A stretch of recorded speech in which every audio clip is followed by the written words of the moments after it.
steady, but my legs heavy, I don't get it. How come I haven't hit it already? Still working, I'm still learning, I'm still searching, finally earning something, finally turning something called a profit. If I hear you talking shit, don't get caught in it. I'll be popping off and hit your ass, dropping all your shit. Yeah, I promise this, I got promises, you ain't stopping this. Cross my shit, you'll be knocked unconscious, bitch. That's the consequence, I got this, I will not quit. Man, I'm on it, honest, I'm gon' launch quick, and I'm gone. It's just a matter of time before I'm over the climb and moving under my prime.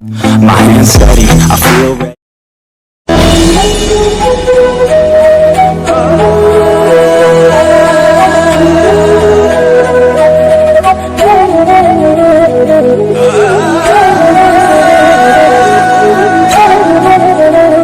ఇప్పుడు కూడా నువ్వు ఎలా నవ్వగలుగుతున్నావు?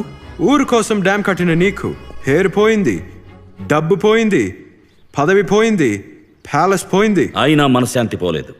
ఇవి పెట్టుకొని నువ్వెంతకాలం బతుకుతావు? కానీ ఈరోజు నేను చేసిన దానికి 10 తరాల వాళ్ళు బతుకుతారా మూర్ఖుడా? ఎలాగైనా బ్రతకాలనుకుంటే ఎలాగోలా బ్రతకెద్దును, కానీ ఇలాగే బ్రతకాలనుకున్నా. తమ రాసిన 20-25 పుస్తకాలు ఆయుతులవేనా ఆకాశంలోవి? నేల మీద వాళ్ళకి ఎవరికి అర్థం కాకుండా.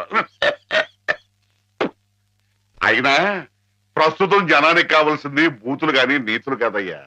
ఈ జనంలో మీ పుస్తకాలు వచ్చుకోవు. కాకపోయినా పర్వాలేదు రాయుడు, నా ఒంట్లో ఇంకా జీవం ఉంది, నా రక్తంలో ఇంకా బలం ఉంది. చేత్తో రాస్తాను. చచ్చిపోయేలో 10-15 ప్రతుల్ని తయారు చేయలేకపోను. వాటిని బూతు పుస్తకాల మధ్యన కాక పిల్లలు చదువుకునే ఎక్కాల పుస్తకాలతో జత చేసి పంచిపెడతాను. అక్షరమైన అక్షరం అమ్మ స్వరూపంలో భావించే ఉదాత్తుడికి ఉచితంగా సమర్పించుకుంటాను.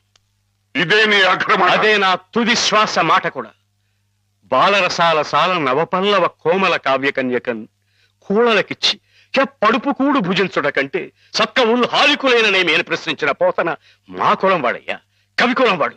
అది గుర్తుంచుకో. ఆదరణ ఈ అనంతపురంలో అనంతమైన ప్రేమని మర్చిపోలేను. Thank you. Good night.